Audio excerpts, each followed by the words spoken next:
Kapag may X, Y, and Z. Yung net percentage change kapag may X, may Y, at may Z. So pag tatlo na yung components niya o tatlo na yung percentage niya na may change na sabay-sabay respectively or sabay-sabay, ito yon. So napakahirap din pala no?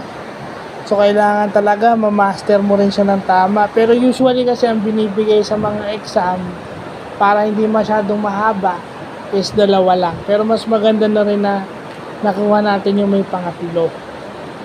So again, basic na basic. Kahit ako nung elementary ako, aaminin ko, hirap na hirap ako rito grade 4 to grade 6.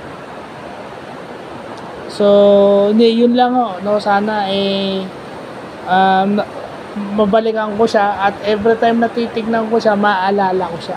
Lalo na sa mga figures ngayon, yung mga percent ay kailangan ko to. Kaya mabutit nakuha ko siya sa Instagram. Kailangan talaga siya.